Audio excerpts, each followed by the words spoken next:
Welcome back to Bringers of the Dawn, Affirmations Part 2. In this video, we're going to be taking a ride and understanding the second set of affirmations in the Bringers of the Dawn book by Barbara Marciniak. We're grateful and blessed that you're with us on this ride to understand these affirmations better and to be able to take these affirmations to the next level.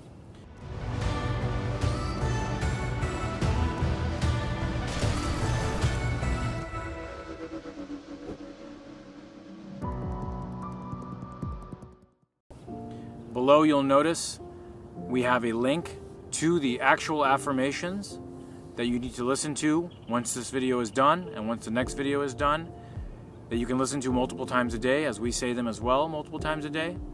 This video is the explanation of them to help you internalize and understand their meaning so that you can better attract them to your life. Am I right, Byron? Absolutely. We covered some really good ones before. Part 1, if you haven't seen that one, we encourage you to go check that one out first and then come back and watch this. These aren't too long, so we encourage you to do that. But without further ado, we're going to get started on part 2. Okay, here we go. To my guides and all those who are assisting me in my evolutionary journey on Earth, it is my intention that I be successful. It's my intention I always be safe in all things that I do. It's my intention that I receive love and give love in all things that I do. It's my intention I have a good time and that I am provided for with prosperity according to my needs. It's my intention that I not become overly enamored of the material world. So this is a great affirmation, as these all are, and there's a lot to be said with this. But I'm going to cover a few points, and I'm going to let Byron cover a few points as well. One thing is, we want to ask our guides and all those who are assisting us in our evolutionary journey on Earth to help us to be successful. We want to be successful. No one said that you shouldn't be successful. You're doing good in the world, you're servicing others, you're providing a good energy to the world, you should be successful at doing so. It's also your intention to be safe in all things that we do. Very important. When we make changes, when we take risks, when we go out and face the world in a certain way, or we want to become successful and we take those actions, we want to make sure that we're safe and protected. So very, very powerful in that sense. It's your intention, our intention, to receive love and give love in all things that we do. Very important. How we respond to those who are talking to us, frustrating us, whether we're cooking something for somebody, or we're doing a chore, or we're providing love in a different way. We always want to be coming from love. And you can ask yourself that when you get frustrated. You can say, am I coming from love here? Because you're reading these affirmations every day. And in doing so, it's a reminder for you when you're going throughout your day to act in that sense. So one thing you can definitely ask yourself is, am I giving and receiving love in all things that I do? It is my intention to have a good time. We want to have a good time, right? Who doesn't want to have a good time? And the last thing I want Byron to touch on, if you'll do us the honor, is your intention to not become overly enamored of the material world. Yeah, I think it's easy to do. I mean, in times like this when there's a pandemic, we're a little bit less indulgent, but it's easy to get caught up, especially when you're trying to keep up with the Joneses. We've all been guilty. Oh man, look at such and such. He's got that cool ride. He's got that big house. He's got this. And we live in the Instagram and the social media era, and there's a lot of things to see that other people got. And it's really easy to get greedy and get consumed by consumerism. And you gotta be aware of that and understand that at the end of the day, as long as you have your health, you have peace of mind, you're in a very good place, and you don't have to get sucked into the materialism, especially here in the U.S. It's probably worldwide, but here in the U.S., it's a very much so consumer-driven world. So, and also a step further, right? The material world can mean more than just material goods. It can be actually your body. Your body is material, right? To not get caught and overly enamored in the material world. Don't be too vain. Realize that there's more than just this material world, that we're a soul, right? And this is just a body that we chose this time around. That idea will allow you to not be so fazed by the things that happen to you. To understand that beyond this is who you really are. You're behind all this stuff. When the body moves, doesn't mean you have to move. Your consciousness chooses to be in this body. So it's very important to not become overly enamored of the material world. And it makes sense on all those levels. Yeah, no, that's a good point. To go back to the whole comparison thing that happens in this digital social age, there's a lot of body dysmorphia and there's a lot of obsession with let us say, extreme surgeries. I'm not saying everybody, but for some, there is a real issue and it's growing. And I think that there definitely needs to be a call back to really appreciating the natural human body, because it's beautiful.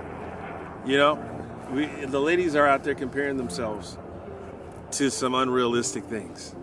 And I think that's a whole other subject. But these affirmations, something to remember is not to become overly enamored of the material world. You're a soul, and that soul is beyond any material thing that exists. Yeah. All right, now enjoy the helicopter for a second, and we're going to go to the next affirmation. I am in divine guidance. I'm always in the right place at the right time. Everything I do is orchestrated for my higher growth, my higher consciousness, and my higher evolution. Always at the right place at the right time. Isn't that great? To know that your soul is navigating, taking the driver's wheel, and allowing you to be at the right place at the right time. How powerful is that? For what, Byron? Well, you know what? When I went through, because I've gone through Bringers of the Dawn several times, every time I go through it, one of the things that resonates with me is to be in the moment. If you know you're in the right place in the right time, you have more of a compulsion or desire to be present. Because you have confidence to say, I'm right where I need to be. I don't have to necessarily be in the future thought or in the past or wanting to be somewhere else. Right. That's the whole FOMO thing, right? It's like, I can't really enjoy it and be present because I'm thinking about maybe perhaps somewhere else I would like to be right now. Right. When really, hey, I'm in the right place at the right time doing the right thing. So I'm going to enjoy this. And I'm here in the right place for the highest good of my soul's evolution. Very, very important. So that means that the situation you're in, that you may be fearing, that may be having a tough time with, is actually the right place and at the right time, so that you can further evolve your consciousness and your soul's evolution. Very, very powerful. This is one of my favorite parts of the affirmation list. Awesome. Moving on to the next affirmation. Number 3 for today. Now, before the affirmation, I'm going to set it up. So be with me on this, okay? Get clever. Next time you come into one of these emotional states, say to yourself, now the affirmation is going to begin, but how I'm going to tee it up is a situation arises.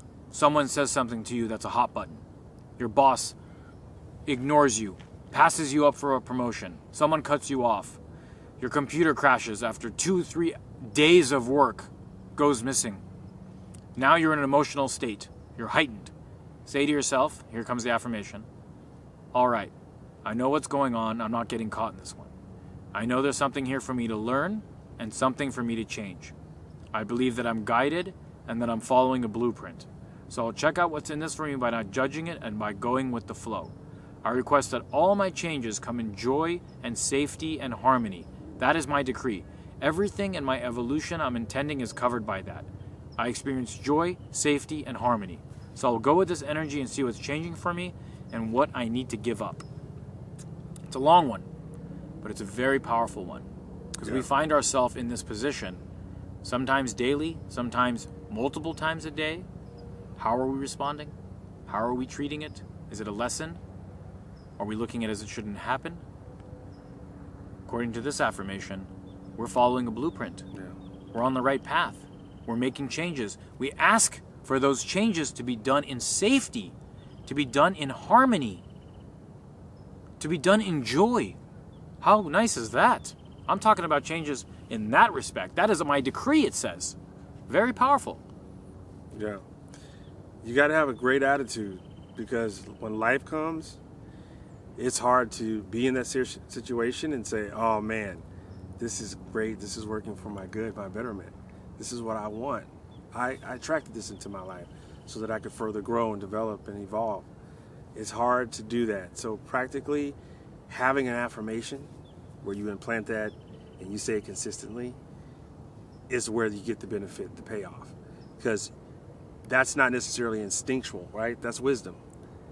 You come to that realization after having been frustrated with life.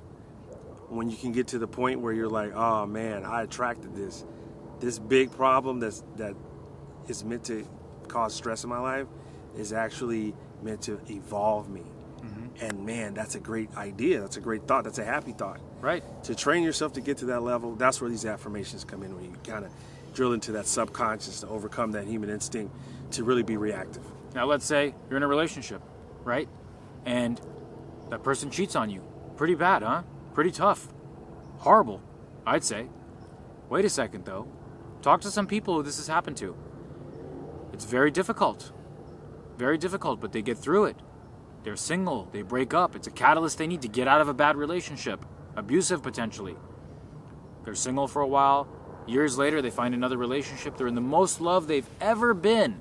They're so happy. So happy. With glee. Wait a second. But earlier they said, I can't believe that person cheated on me. It shouldn't have happened.